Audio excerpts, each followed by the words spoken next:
এখন এই গাদা গাদা শাড়ি বন্ধুরা গুছাচ্ছি, হাঁপিয়ে গেলাম। অর্ধেকটা গুছিয়ে ফেলেছি, অর্ধেকটা বলতে ওই একটা তাক, অর্ধেকও হয়নি। সব যদি রোদে দেওয়া হয় না আলমারির জিনিস, তাহলে খুব কষ্টকরই ব্যাপার। এই যে সবে এই তাকটা গুছানো হয়েছে, এখনও এটা বাকি আছে, সব চেঞ্জ করছি, নতুন নতুন পেপার দিচ্ছি। এই গরমে আমি সেদ্ধ হয়ে যাচ্ছি। কটা বাজে দেখো,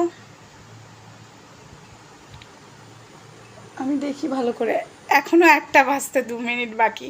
তখনও 12টা বাজতে 2 মিনিট বাকি ছিল, এখনও 1টা বাজতে 2 মিনিট বাকি। চলো সেরে নিই, একটু একটু করে গুছিয়ে নিচ্ছি। এখনও বললে বিশ্বাস করবে না, তোমাদের দেখাই। এই দেখো অবস্থা দেখছো, প্যাকেটগুলো সব রোদে দিয়েছিলাম। এই দেখো, এই ঘরে আলমারির সামনেটা দেখো, যাচ্ছে তাই অবস্থা। তারপরে দাঁড়াও,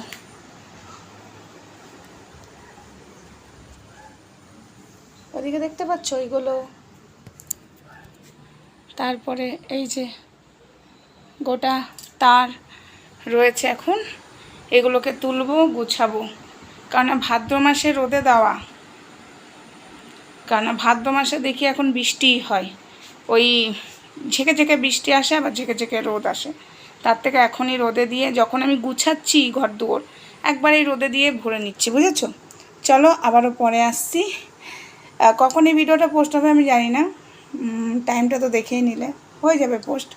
মুখের অবস্থা দেখে তো যাচ্ছে তাই অবস্থা, ঘুম পাচ্ছে এত কাজ দেখে আমার, কিন্তু কাজগুলো আমিই সারবো। গোছানো হয়ে গেলে দেখাবো।